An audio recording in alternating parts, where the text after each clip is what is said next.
el óxido nitroso, que sería quizás el más común por vía inhalada, el midazolam o las benzodiazepinas nos pueden funcionar como ansiolíticos.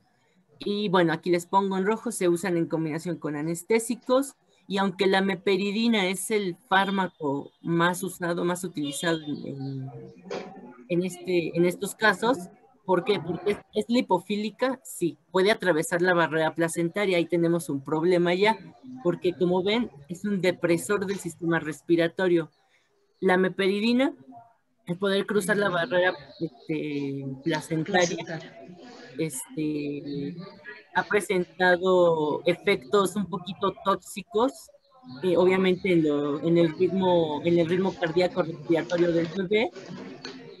Entonces, en estos es necesario tener siempre a la mano la naloxona, que sería su antídoto en caso de que pues empecemos a tener complicaciones, ¿no? Afortunadamente son poquitos los casos que se llegan a complicar, pero pues en estos bebés se ha visto que tienen una escala APGAR pues menor de 8, incluso 6, 5, que ya es menor, entonces pues eso no es lo que queremos, ¿no? Pero ¿por qué se usa mucho? Por su bajo costo principalmente. La que sigue, por favor. Aquí les pongo igual otra tablita de otros fármacos, la lidocaína, la bupivacaína, la cloroprocaína, etcétera. Básicamente, si se dan cuenta, son familiares pues de la lidocaína, sus dosis, etcétera, ¿no? Lo que sigue, por favor. Y bueno, aquí esta me gustó porque viene el fármaco utilizado y el uso clínico, ya en qué tipo de bloqueos específicamente los vamos a ir utilizando. Y nunca, eso sí, nunca debemos de superar la dosis máxima recomendada, porque los anestésicos tienen esa facultad de causar cardiotoxicidad, neurotoxicidad, o como ya vimos con la mepiridina, pues efectos depresores sobre los signos vitales del bebé que viene en camino. La que sigue, por favor. Algunos fármacos, la morfina, el óxido nitroso vía inhalado, el propofol por aquí que también se llega a usar, el etomidato, la ketamina también son fármacos usados, pero estos pues son un poquito más comunes en los países desarrollados, nuevamente porque tienen los recursos, pueden quizás conseguirlos de manera más común estos fármacos. La que sigue, por favor. Y bueno, empezamos con el bloqueo pudendo. ¿Qué va a pasar aquí? Pues como lo dice su nombre, vamos a bloquear al nervio pudendo. Y el nervio pudendo, si recordamos, va a inervarnos el periné, el ano, la vulva y el clítoris. Esto va a ser gracias a que vienen raíces de S2 y de S4. Es un método seguro, relativamente sencillo para realizarlo. Se utiliza la lidocaína al 1% o cualquier otro anestésico local y pues es realmente un poquito rápido, en 30 a 40 minutos ya tenemos efectividad. Sin embargo, así como es de rápido para actuar, también es rápido para acabar con el efecto, ¿no? Entonces tenemos que apurarnos en caso de que queramos hacer algún procedimiento. Para procedimientos cortos quizás es bueno, pero para procedimientos largos no, hay que volverle a administrar, hay que volverle a hacer el bloqueo, ¿no? Y bueno, una vez que se le aplica la lidocaína, a los 12 minutos, en caso de ser necesario, se le puede realizar la episiotomía. Antes de estos 12 minutos, posiblemente la paciente presente sensación mínima, quizás o leve, pero puede llegar a sentir el proceso de la episiotomía, ¿no? ¿Cuál es su pro? Rapidez de efecto, seguridad y facilidad de aplicación. Contras, nos puede dejar hematomas, sangrado, puede causar infección posterior, puede llegar a haber convulsión, por lo que les dije si nos pasamos de la dosis, o bien lo que les dije que su efecto termina rápido, ¿no? Y bueno, para eso, la que sigue, por favor, Brenda. Es necesario, como en todo, conocer la anatomía, dónde vamos a localizar al nervio pudendo, cuáles son las estructuras adyacentes y la técnica. La técnica se las voy a comentar más así súper rápido, que básicamente hay que meter una aguja de unos calibre 22, o sea, sí es bastante gruesecita la aguja, de 15 centímetros, y en dirección hacia el nervio pudendo. Aquí vemos que ingresa por la vagina, se dirige de manera oblicua, el extremo se coloca en la mucosa vaginal, por debajo de la espina isquiátrica, llegamos a, y donde nosotros ya digamos, aquí está el nervio pudendo, se pone la lidocaína. Ahora vamos sacando poquito a poco, no tan rápido, poquito, y también se infiltra con lidocaína el ligamento sacroespinoso. Después vamos sacando tantito y a la altura de la espina isquiática vamos, infiltramos otros 3 mililitros. Y después vamos volviendo sacando y en la mucosa vaginal volvemos a poner otros 3 mililitros de lidocaína. Y eso lo repetimos en ambos lados. Y lo normal sería que de 3 a 5 minutos, si se hizo bien, ya no haya sensación, ya se haya perdido la sensibilidad vulvar o vaginal. Y en caso de que el parto sea, porque el parto a veces no avisa, llega de emergencia, se puede infiltrar locaína directamente ya para la episiotomía. Es a nivel de la espina ciática. Ciática, o sea, tú metes tus deditos y donde se sienta la espina que está prominente, a ese nivel, y por la pompi metes tu aguja buscando la espina ciática, no la isquiática. Isquiática es donde los isquios, donde nos sentamos nosotros. Esa es la isquiática. Y la ciática es cuando tú haces un tacto vaginal que sientes unas cosas prominentes a nivel de, esas son las espinas ciáticas, a nivel del tercer plano de Hodge, que es al nivel de las dos espinas ciáticas, ¿no? Ahí es donde vas a infiltrar tu lidocaína. Y esto nos sirve sobre todo el bloqueo de nervios pudendos cuando no tengo anestesiólogo o que en una urgencia que no hice bien el diagnóstico y le voy a poner unos forceps a la paciente, me sirve mucho ponerle bloqueo de nervios pudendos, hago la episiotomía para poner el forceps. Sí, okay. Es un proceso pues como rápido, sencillo. Es rápido, ¿no? ¿sí? Si no hay anestesiólogo, pues mínimo saberlo hacer uno. Sí. Ahora sí, la que sigue, por favor. Pasando a otro bloqueo, que sería el bloqueo que quizás conocemos más por nombre, que es el bloqueo epidural lumbar, que es un bloqueo de tipo neuroaxial ampliamente usado, pues lo escuchamos casi diario o en los hospitales o así. ¿Qué va a hacer cuál es el fin de este bloqueo epidural? En caso de pacientes que se le vaya a realizar cesárea, queremos bloquear los dermatomas completamente, que abarquen de T4 a S1. En el caso de los de parto vaginal, en la primera etapa del parto queremos que nos bloquee de T10 a L1 y en la segunda etapa posteriormente, ya que pasa un poquito más de tiempo, el efecto puede llegar de T10 hasta S5. Ya les dije, usado en parto vaginal, trabajo de parto, en procesos de operación cesárea. ¿Dónde se inyecta esto? Pues como su nombre lo dice, en el espacio epi o peridural. Son inyecciones que se van a aplicar en bolo. Aquí vemos, bueno, en la imagen de en medio, vemos como, bueno, se ve muy tenuemente en un resortito que va a ser el catéter, por el cual por ahí se van a estar administrando continuamente las infusiones del fármaco que vayamos a aplicar, que casi siempre es bupivacaína al 0.125 o 0.25%, en combinación con el fentanilo, 2 a 5 microgramos por mililitro. Aquí les pongo todo el equipo. Realmente es un proceso se ve complicado. Obviamente se tiene que realizar la antisepsia, la limpieza adecuada del área con yodo, con clorexidina para evitar infecciones, los campos quirúrgicos y todo en un ambiente pues esterilizado. La que sigue, por favor. Debemos decir que el bloqueo epidural o peridural es el que más se utiliza en los procedimientos parto o de cesárea, el parto para anestesiar después de los 6 centímetros de dilatación, o la cesárea, y es el que no produce alteraciones en la frecuencia cardíaca fetal o que vaya hacia traspasar la placenta, una cosa así, es el más utilizado.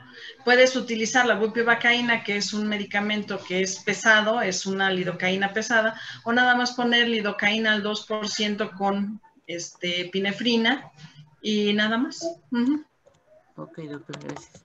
Esto ya no lo vayas a comentar, nada más que se utiliza para el... No, gracias. Ok, sí, ¿qué aquí más? les pongo la técnica para que ustedes la lean, porque pues lo chido sería pues verla, ¿no? Pero no nos importa ahorita la técnica, pero ahí se las dejo como brevario cultural. Sí. La que sigue, porfa.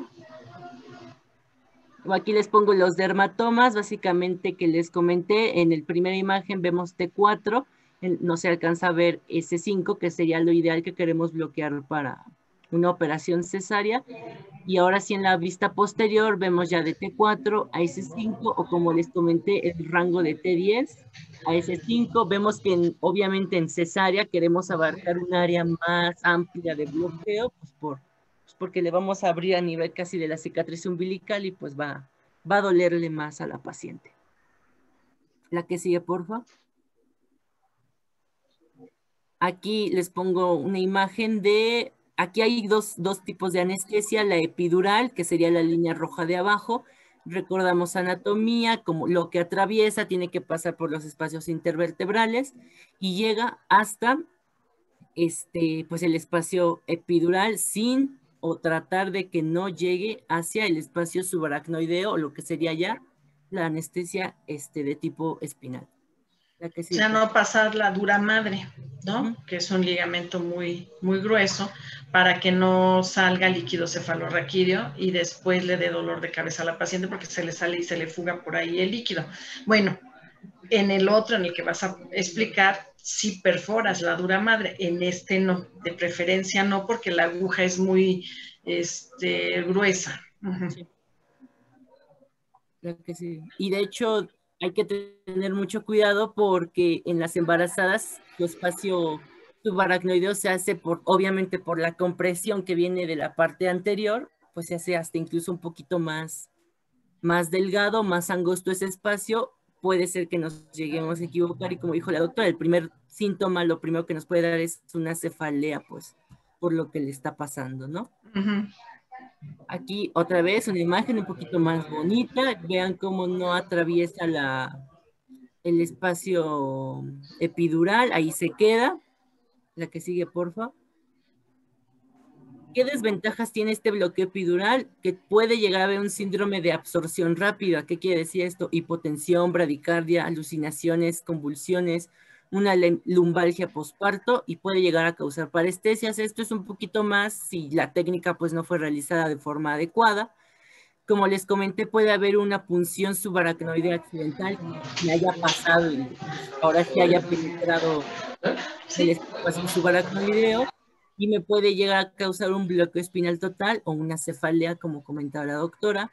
Puede haber fallo analgésico, sí, sobre todo en pacientes que presentan un índice de masa corporal elevado, pacientes gorditas, obesas. Puede ser que la dosis de analgesia, de anestésico, no sea adecuada y no tenga resultado. Puede ocasionar posteriormente fiebre materna y ya una vez, y esto es para todos los bloqueos, al menos de este tipo, los neuroaxiales, siempre debemos de tener en observación constante el anestesiólogo o el mismo médico, ver que la tensión arterial esté en ritmos adecuados y que pues estemos vigilándola, ¿no? Porque pues nos puede pues ocasionar después un problema eso.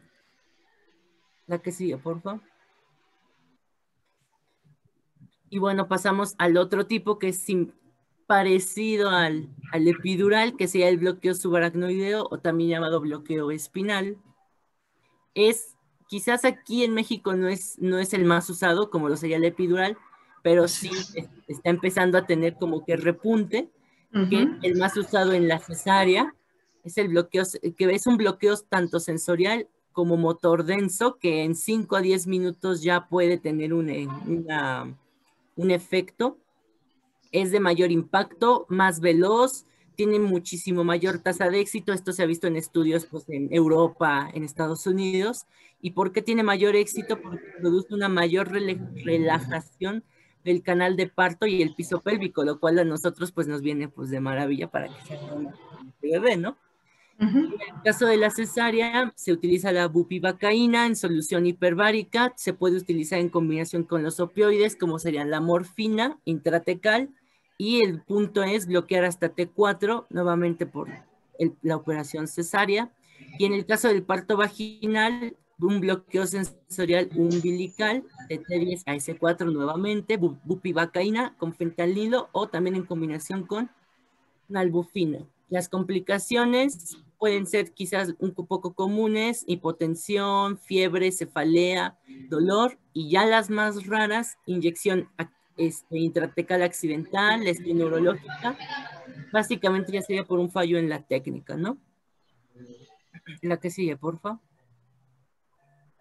Y aquí, como ya habíamos visto en imágenes posteriores, sí va a penetrar la dura madre, ya nos interesa bloquear a nivel subaracnoideo, y también está que se llama bloqueo combinado o bloqueo mixto, en el cual vamos a bloquear ambos, tanto un espacio epidural como un espacio subaracnoideo. Obviamente va a tener analgesia muchísimo más rápida, muchísimo más efectiva. Se puede utilizar en trabajo de parto, parto por cesárea, perdón. Se utiliza nuevamente bupivacaína, fentanilo, pero no es tan común ver que sea uno mixto, porque los libros, la bibliografía lo refiere como que es una técnica engorrosa, cansada, porque pues la técnica no sé si se les hace más complicada, pero realmente hay mejores alternativas, o alternativas más rápidas, más sencillas, menos complicadas, como lo serían una técnica epidural simple o una técnica subespinal más simple igual.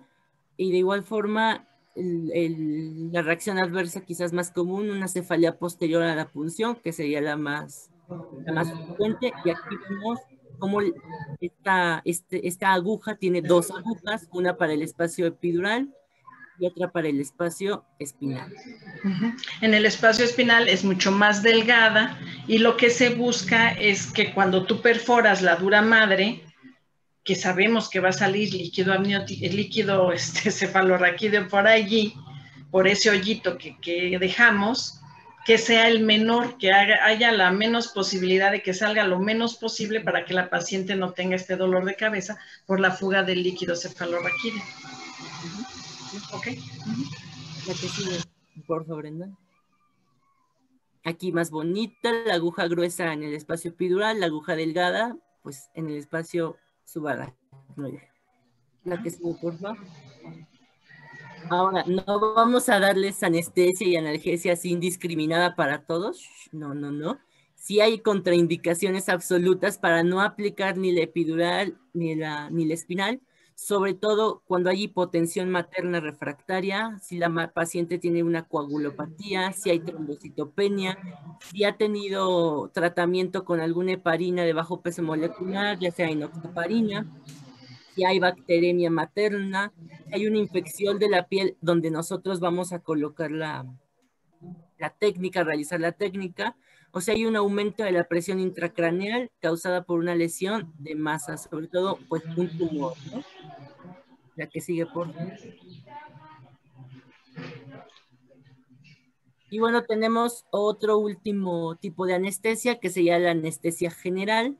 Se va a realizar principalmente en emergencias obstétricas, se va a aplicar intravenoso o de forma inhalada, o cuando alguna de las anestesias pasadas esté contraindicada por alguna de las patologías ya mencionadas. Y bueno, ¿qué pasa aquí? Hay un riesgo materno-fetal de ambas partes. La mamá, por un lado, se puede broncoaspirar en el proceso, y en el caso pues de ambos puede haber una disminución del ritmo cardíaco. Ahora, ¿por qué optamos más por anestesias locorregionales, que eran las pasadas, a una anestesia general? Fácil, porque la desventaja principal de esta anestesia general es que la paciente no va a estar despierta, no nos puede no nos puede cooperar mucho. Si queremos decirle puje y si está dormida, pues ¿quién va a pujar, no? Entonces, esa sería como la desventaja principal de esta anestesia. Se utiliza, pues hay que recordar las técnicas de intubación endotraqueal adecuada, nuevamente monitorizar la tensión arterial materna. Se le administra casi siempre óxido nitroso, desflurano o sevoflurano, que serían los más usados de manera inhalada, y de preferencia que la paciente esté en ayuno, principalmente líquidos claros, como ya vimos la clase pasada, una dieta de líquidos claros en la primera etapa sobre todo, pero si es de emergencia, pues obviamente hay más riesgo de que haya una broncoaspiración. Sí, en este tipo de anestesia general se utiliza para pacientes de urgencia, o sea, una paciente que tiene una hipotonía uterina y está sangrando y se puede morir, o llega una paciente con placenta previa, desprendimiento de placenta, y este tipo de pacientes, independientemente del ayuno, pues le vas a poner anestesia general. Sin embargo, pues sí tienes la posible complicación siempre de que haya broncoaspiración. Lo ideal, dicen los anestesiólogos, es que deben tener 8 horas de ayuno. Sin embargo, pues a veces la urgencia es la urgencia y es riesgo-beneficio, ¿no? De que se muera la paciente a que yo le aplique la anestesia, pues me arriesgo, ¿no? A aplicarle la anestesia general. Si no es tan urgente, pero que sí amerita anestesia general, lo valoran los anestesiólogos, obviamente ponen sus notas de que van a poner anestesia general y que pueden tener esta complicación de la broncoaspiración. ¿De acuerdo? Y bueno, ya dijo la doctora, emergencias obstétricas, principalmente cesáreas de emergencia, cesárea gemelar, hemorragias y estados de choque, retención fetal en presentación pélvica, prolapso del cordón umbilical, preeclampsia, eclampsia, síndrome de HELP, cardiopatía, si la paciente presenta cardiopatía, diabetes mellitus, trastorno psiquiátrico, trastornos gastrointestinales, son como que candidatos todos estos a anestesia general, tanto a valoración o ya no a valoración, luego a la anestesia general. La que sigue, por favor. Y bueno, aquí precauciones y consideraciones generales de todas las anestesias. La paciente está preparada en términos psicológicos, con base a su experiencia, requerirá menos medicamentos, lo que les comentaba al principio, lo de la psicoprofilaxis. Nunca usa el mismo tratamiento para todas, siempre individualiza el tratamiento, obviamente realizar historia clínica, no vaya a ser alérgica a algún medicamento que nosotros hacemos de rutina y pum, ahí hay otro problema que no queremos, en los que no queremos meternos. Conocer el fármaco que intentamos administrar. Uno como médico pues tiene que conocer la farmacología, cuando sí, cuando no, reacciones adversas, contraindicaciones, interacciones medicamentosas. Y todos los analgésicos que se administren a la madre cruzan la placenta, como el ejemplo que les decía de la meperidona. Por eso comentaba la doctora, la bupivacaína sí puede cruzar la barrera, pero no va a generar un daño tan marcado como la meperidona. La que sigue. Meperidina. Sí, meperidina, perdón. Y aquí les pongo lo que sería como que las analgesias, anestesias, tratamientos en cada fase del parto. Fase 1, tranquilización, la psicoprofilaxis, quizá aquí sería buena, comentarios verbales. Fase 2, ya empezamos a valorar el uso de epidural segmentaria. Nuevamente el apoyo, la psicoprofilaxis no está de más. Y en caso de necesitarlo, un sedante, un hipnótico, un ansiolítico. Fase 3 ya pues es lo bueno, epidural segmentaria, ahora sí tranquilizantes, analgésicos, valorar analgesia sistémica. Y bueno, hay otros tipos ¿cómo se llama? De bloqueos, el caudal, el paracervical, pero realmente pues no son tan usados, no solo en ocasiones muy especiales los vamos a utilizar.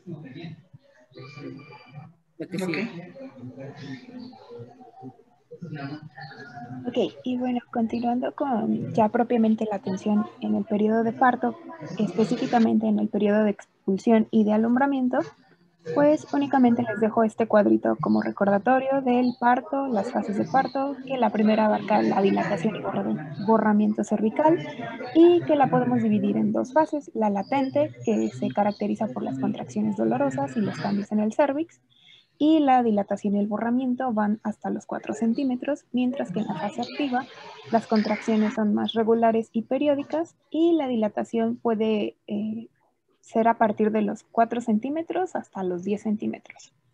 En cuanto al periodo de expulsión, vamos a encontrar que va a abarcar desde la dilatación completa, es decir, los 10 centímetros, hasta la expulsión del feto, la cual va a depender de los esfuerzos de los pujos de la madre, la calidad y la cantidad de las contracciones uterinas y el tipo de analgesia que utilizamos.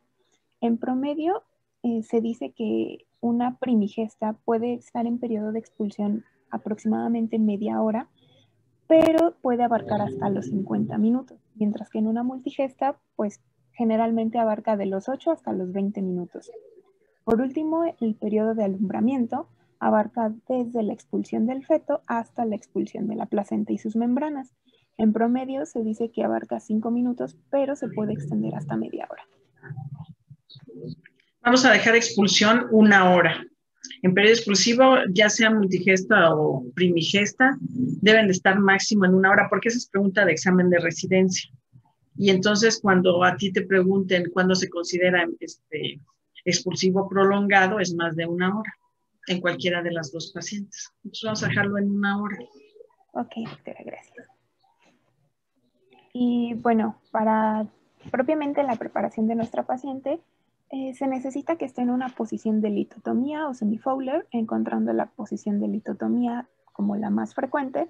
Y todo este proceso de parto se tiene que llevar como un proceso pues estéril en la medida de lo posible.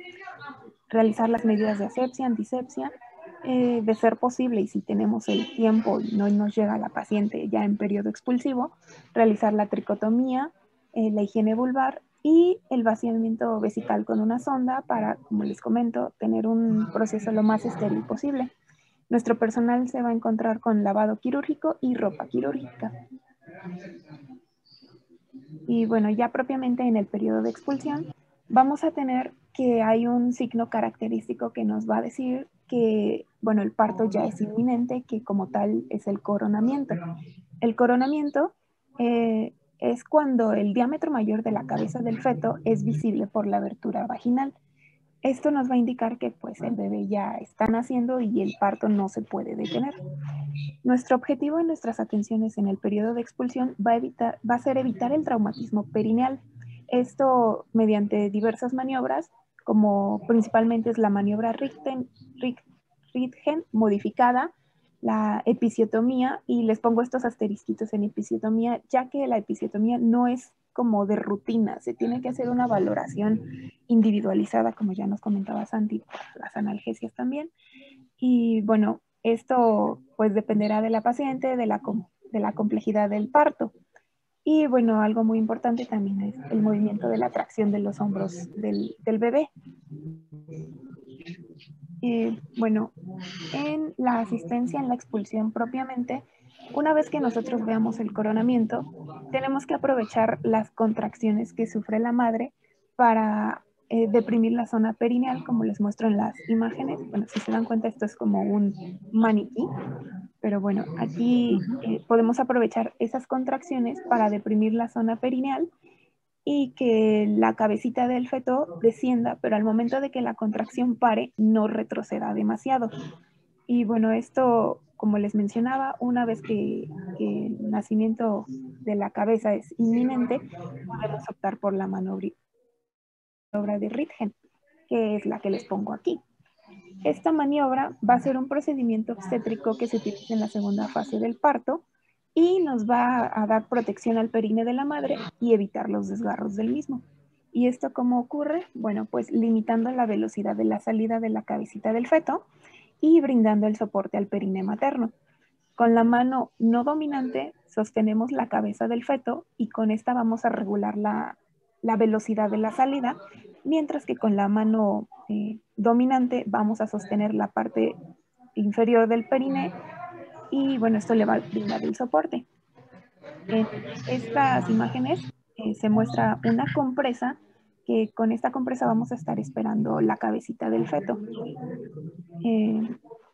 Bueno, como les mencionaba, se tiene que regular el periodo de la velocidad de la salida, y una vez que la cabecita ha sido expulsada, vamos a limpiar la cara y vamos a aspirar las secreciones primero de la boca y después de las narinas. Y bueno, aquí les pongo una imagen un poco más real, donde se está llevando a cabo esta maniobra. En la mano no dominante sostiene la cabeza para regular la velocidad, y la mano dominante da soporte al periné y está esperando a la cabecita para realizar lo que les decía, la limpieza y la aspiración de las secreciones. Y bueno, posteriormente nos vamos a encontrar con la rotación externa. Como habíamos visto con anterioridad, tenemos que valorar la posición en la que viene nuestra cabecita del bebé, ya que generalmente nuestro bebé va a nacer naciendo viendo al piso. Y una vez que la cabecita ha sido expulsada, se tiene que restituir hacia la posición inicial. Como podemos ver en la imagen, el bebecito nace viendo hacia el piso y posteriormente nosotros tenemos que restituir la cabeza hacia la posición en la que venía. Una vez que esto ocurre, podemos hacer la valoración del estado del cordón umbilical, ya sea que si el cordón está rodeando el cuello, podemos tratar de deslizarlo sobre la misma cabeza del bebé, y en caso de no ser posible, tenemos que hacer un pinzamiento doble y cortar el cordón de una vez. Nada más lo que dices de restitución a la posición inicial de la cabeza es rotación externa de la cabeza. O sea, rota externamente en el sentido de cómo vienen sus hombros. ¿Sí? Porque restitución es, sale viendo hacia el piso y como que te mira. Esa es la restitución, y entonces voltea la cabeza de acuerdo a donde vengan el dorso. ¿Sí? Si el dorso es del lado derecho, la cabeza volteará hacia el lado izquierdo. Rotación externa. Si el dorso viene hacia el lado derecho, rotará hacia el lado contrario. Es la rotación externa. Eso lo tuvieron que haber visto en el mecanismo de trabajo de parto. ¿Sí? Entonces no es que restituya la cabeza, sino que rota externamente para poder después extraer los hombros, ¿no? Ok, doctor. Gracias. Ok, a ti. Ok, posteriormente vamos a tener lo que es el parto de los hombros, y esto lo vamos a realizar con movimientos de tracción. Nos habían mencionado que tenemos el hombro anterior y el hombro posterior. El hombro anterior va a ser el que está en contacto con la sínfisis del pubis, y este vamos a realizarlo con un movimiento descendente. Este movimiento descendente lo vamos a realizar tomando la cabecita del bebé con ambas manos para realizar este movimiento y evitar tanto la fuerza excesiva como demasiado brusca, porque podemos generar una lesión en el plexo braquial. Y en cuanto al hombro posterior, es el hombro que se encuentra en contacto con el sacro, y bueno, va a ser el movimiento contrario. Si bien el hombro posterior va a ser un movimiento ascendente. Sí, aquí lo importante del hombro anterior, que haces el movimiento hacia abajo descendente, es para que se libere del borde inferior de la sínfisis del pubis materna. Al hacer este movimiento hacia abajo, evitamos que el hombro choque contra el pubis de la madre y nos provoque algún problema con el bebé. Entonces sí es muy importante lo que tú estás comentando, que se haga el movimiento descendente hacia abajo para que este hombro se libere primero de este hueso tan potente que es el pubis, y ya después poder traccionar el movimiento ascendente, el hombro posterior. Eso es muy, muy, muy importante, chiquitos, que cuando ustedes lleguen a atender algún parto en el servicio social, primero el hombro anterior libérenlo de que esté pegándose en el pubis materno, y ya después el hombro posterior, y no van a tener problema. Y bueno, una vez que tenemos el parto de los hombros, del hombro posterior, se dice que el resto del cuerpo pues prácticamente va a hacer un impulso y van a hacer completamente solo. No es necesario como jalar o algo, ya que una vez que liberamos los hombros, pues el resto del cuerpo del bebé pues sale. Okay. Bueno, se dice también que es importante sostener el bebé a nivel de la vulva o por debajo de la misma de 1 a 3 minutos, para que la sangre misma de la placenta pues pueda infundir completamente a nuestro feto. Y bueno, otra cosa importante es favorecer el apego materno-fetal. Esto consiste en poner en la piel de la madre con la piel del bebé, abdomen con abdomen. Y bueno, de hecho también este apego materno-fetal pues se puede realizar incluso pues en este proceso de infundir la sangre. Se puede sostener un poco pues a nivel de la vulva por debajo y posteriormente poner en contacto con la madre. Y aquí lo que tú estás comentando es importante tenerlo. Cosme, por favor, abre tu cámara. Cosme Villaverde. Ok, gracias. Entonces, aquí lo importante de que tú pones al nivel del periné el bebé hace que la sangre fluya libremente hacia el producto y no tengas algún problema de que la sangre se regrese del bebé hacia la placenta o que la placenta le dé mayor cantidad de sangre si es que lo pones hacia abajo. Entonces es importante que cuando nace tu bebé lo tengas a nivel del periné y ya posteriormente le ligues el cordón y ya se lo pases al pediatra. El pediatra tendrá que hacerle lo correspondiente de la reanimación y después lo que tú dices es pasarle al bebé a la paciente, incluso que empiece a dar lactancia materna en ese momento para favorecer también que la oxitocina haga que el útero se contraiga más fácilmente. Para eso es para lo que se busca que le pasemos a la mamá. El apego de piel con piel está bien, pero lo más importante es que empiece la succión del pezón para que el reflejo de la oxitocina hacia la hipófisis haga que la oxitocina contraiga el útero. Ok. Y de hecho eso era lo que les iba a comentar también. ¿Ah, sí? Ah, bueno, perdón. No se preocupe, está bien. Es que pensé que era nada más lo de piel con piel. Ok. Bueno, lo que pasa es que la bibliografía y las guías de práctica clínica marcan que la oxitocina se debe de administrar también después de que el bebé ya nació. Sí, eso Sin sí. embargo, recuerdo que el doctor González, la clase pasada, nos mencionó que una vez que nace el hombro anterior, se puede administrar la oxitocina, las 10 unidades intramusculares o intravenosas para 10 minutos. Esto, como usted ya mencionó, doctora, para pues que el útero retome su fuerza, que su firmeza. Se vaya contrayendo. Ajá. Que evite también las hemorragias. Y bueno, también puede favorecer al alumbramiento de la placenta. Ok. Bueno, esta maniobra de Christeller, digamos que es una maniobra que está en controversia, ya que consiste en hacer presión sobre el fondo uterino en el periodo expulsivo para, pues, favorecer o acelerar el proceso también. Se supone que está en controversia porque también se considera como violencia obstétrica si la utilizamos, pues, indiscriminadamente. Bueno, en estos casos la maniobra está indicada o se puede utilizar cuando la fase expulsiva se alarga o existe un compromiso materno o fetal o de ambos. Cuando la madre no realiza los pujos efectivos, ya sea por el cansancio o por la anestesia, o cuando el bebé es demasiado grande. En lo posible, actualmente ya esta maniobra ya no se utiliza, está proscrita.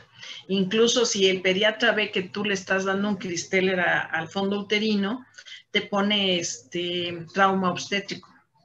Entonces ya no es conveniente, ya señora, pújele, y si no puja es mejor poner unos forceps.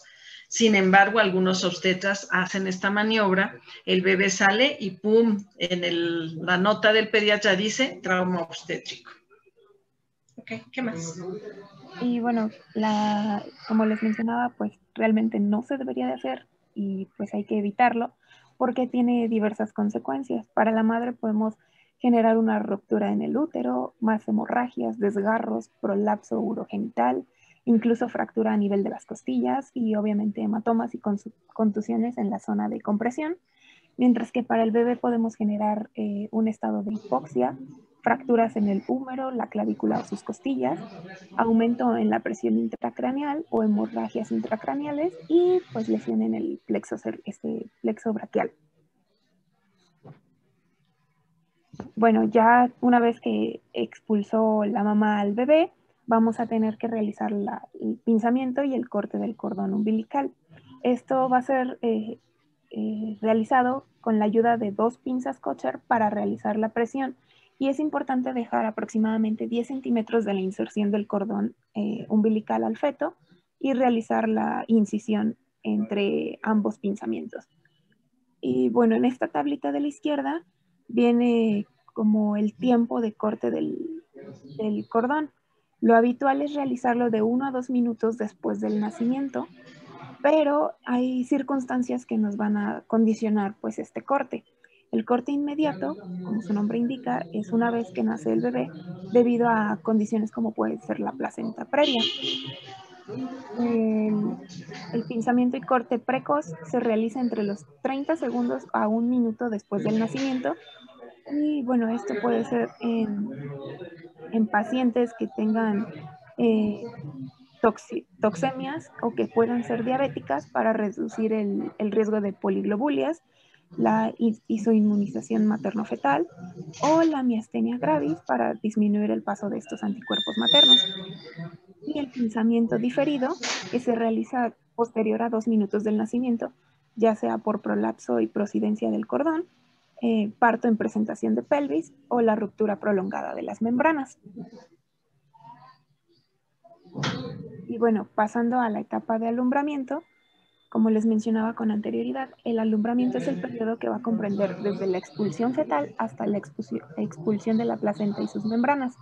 En promedio dura de 5 minutos, pero se puede extender hasta media hora. Y bueno, es importante que evitemos extraer la placenta y no realizar las maniobras de extracción hasta que confirmemos que existen los signos de desprendimiento placentario. Y estos signos de desprendimiento son los siguientes: si existe sangre fresca procedente de la vagina, alargamiento del cordón umbilical fuera de la vagina, elevación del fondo del útero, y si el útero se encuentra firme y globular. En la imagen de la izquierda les presento el tamaño del útero y a su vez de la posición de la placenta en el embarazo. En la imagen A tenemos pues la extensión completa del útero cuando todavía no existe el nacimiento del bebé y comienza como a desprenderse la placenta. Mientras que en la imagen B es cuando ya existe, ya no está el producto dentro del útero, por lo que este órgano, el útero, se hace otra vez a su tamaño un poco más pequeño y la placenta se dobla sobre sí misma, condicionando que el útero se encuentre más firme y de manera globular. Y bueno, dentro del alumbramiento vamos a tener unos signos como el signo de Alfeld, que una vez que realizamos nuestro pinzamiento pues a nivel del cordón, a nivel vulvar, va a ocurrir un descenso de nuestra pinza con la que hicimos este pinzamiento de 10 centímetros aproximadamente. Es decir, encontramos la pinza a nivel vulvar, pero el signo de Alfeld nos va a decir que la pinza ya descendió aproximadamente 10 centímetros, lo que quiere decir que el desprendimiento de la placenta está ocurriendo. El signo de Costner, vamos a generar una presión a nivel del hipogastrio y vamos a encontrar una elevación del fondo uterino, como podemos observar en esta imagen. Y bueno, algo muy importante es que nuestra pinza del cordón no se introduzca en la vagina. Si existe esta elevación del fondo y la pinza permanece fuera de la vagina, se dice que la placenta se encuentra desprendida. Y bueno, tenemos la maniobra de Brandt-Andrews, que pues va a favorecer la expulsión de la placenta, que es una maniobra que se realiza con una mano a nivel del abdomen que sujeta el fondo del útero para evitar la inversión uterina, y la otra va a ejercer tracción sobre el cordón. Y en esta vamos a aprovechar las contracciones de la madre, es decir, hacemos la presión para sujetar el fondo uterino y con la otra mano vamos a ir haciendo tracción sobre el cordón. Pero la más utilizada es la maniobra Dublín. Esta maniobra consiste en hacer una rotación en la placenta sobre su propio eje para evitar romper las membranas. Quiere decir esto que una vez que hacemos una pequeña tracción sobre el cordón y podemos observar que la placenta se encuentra un poco más fuera de la abertura vaginal, podemos tomarla y podemos comenzar a rotarla para evitar romperla y pues que salga completa en lo posible. Estas últimas dos maniobras que tú comentaste son las que más utilizamos. La maniobra de Brand-Andrews y la maniobra de Dublín. Okay. Y bueno, una vez que ya se expulsó la placenta, va a ser muy importante hacer su evaluación. Como sabemos, la placenta es de forma discoide, tiene un grosor aproximado de 3 centímetros y un diámetro de 15 a 25 centímetros. Posee dos caras, la cara fetal, en la cual podemos observar el cordón umbilical, la membrana del amnios y los vasos coriónicos, mientras que en la cara materna lo más importante que vamos a verificar que esté completo son los cotiledones. Estos cotiledones pueden estar en cantidad de 18 a 21, pero a veces las separaciones no son tan marcadas y es un tanto difícil contarlos, por lo que vamos a necesitar sostener la placenta con ambas manos para poderla inspeccionar. En la cara materna, como pueden observar en esta imagen, todas estas divisiones nos hacen referencia a los cotiledones. Sin embargo, como les menciono, no siempre están bien definidas o también pues toda la hemorragia, toda la sangre que se ve sobre la placenta no permite hacer esta visualización pues tan específica, por lo que sostener la placenta con ambas manos nos va a permitir observar si se encuentra de manera íntegra. Si nosotros observamos que le hace falta un pedazo o que hay como un espacio, un huequito, entonces tenemos que pues hacer una revisión uterina, meter nuestra manita y sacar todo lo que encontremos para evitar que en la madre se queden estos cotiledones, ya que son pues propensos a desencadenar infecciones. Y bueno, en el caso del lado fetal, pues inspeccionar la membrana, los vasos coriónicos y el cordón umbilical. Algunos libros dicen que cuando tú ves que la placenta está completa, ya no le hagas revisión de cavidad. Sin embargo, es mejor hacerle la revisión de cavidad, aunque el libro diga que no. Es mejor hacerle una revisión de cavidad rápida y ver que no te hayan quedado ni cotiledones ni membranas para que esta paciente después no se complique y tenga retención de restos o decidua y haga una deciduitis o alguna de estas situaciones. Ok, otra cosa importante es comprobar la hemostasia materna, esto palpando el fondo uterino, que se va a encontrar contraído y debajo del ombligo. Podemos hacer una pequeña presión y valorar si existe todavía una hemorragia que pues sale de la vagina. En caso de que no, pues entonces su hemostasia de nuestra paciente pues va a encontrarse con normalidad. Y en el caso de haber realizado una episiotomía o alguna laceración, se va a necesitar pues hacer la inspección del cérvix de la vagina y en caso de, como les menciono, encontrar laceraciones, hacer la reparación quirúrgica con suturas reabsorbibles de 2 ceros o a 3 ceros de calibre. Se utiliza en general cardut crómico 2 ceros. Y bueno, ya por último pasando a la episiotomía. Bueno, esta pues básicamente va a ser una incisión que se va a hacer en el perine y esto con el objetivo de aumentar la apertura vaginal durante el periodo de expulsión del bebé, del trabajo de parto, como podemos ver ahí en la imagen. Y este procedimiento se puede realizar con tijeras o con bisturí. Y al final, ya cuando termine el periodo de alumbramiento, pues debe repararse por medio de una sutura. Como nos comentaba Brenda, pues esta episiotomía no está indicada para todas las pacientes que lleguen al trabajo de parto. Entonces, algunas de las indicaciones podría ser una distosia de hombro, que es la que podemos ver en la parte superior. Y bueno, es cuando el hombro anterior del bebé está como, no hace la rotación correcta para salir, entonces pues cuesta un poco más de trabajo, como podemos ver ahí, y entonces está como atorado en la sínfisis del pubis, como por decirlo así, y pues bueno, ahí se podría hacer una episiotomía. Puede ser también en un parto de nalgas, en una macrosomía fetal, que es cuando el bebé pues pesa mucho. Por ejemplo, ahí vemos un bebé de 4 kilos con 300 gramos. Entonces, pues, obviamente se tendría que hacer una episiotomía. Puede ser también indicada cuando haya un parto vaginal operatorio, es decir, que este parto requiera de distinto instrumental para que el bebé salga, entonces pues puede irse complicando y aquí también se puede indicar una episiotomía. Cuando tenemos una posición OP persistente, que es la que podemos ver en la parte de abajo, es decir, que pues, la cabeza del bebé como que no rota correctamente, o cuando tenemos una longitud perineal pues muy corta. La distocia de hombros se hace más frecuentemente cuando el niño es macrosómico. O sea, están tan amplios los hombros, tan grandes, que no lo puedes sacar. O sea, que tratas de liberar el hombro anterior y no se puede. Y entonces es cuando tienes que hacer la maniobra de McRoberts, que es abrir más las piernas para que el ángulo sea mayor, o le tienes que fracturar la clavícula a este pequeño para poder sacar el hombro. Se llama distocia de hombros porque era un niño tan grande, que no se dio cuenta seguramente la obstetra que iba a tener este problema y se distocian los hombros y te cuesta mucho trabajo sacarlos. Ok, gracias.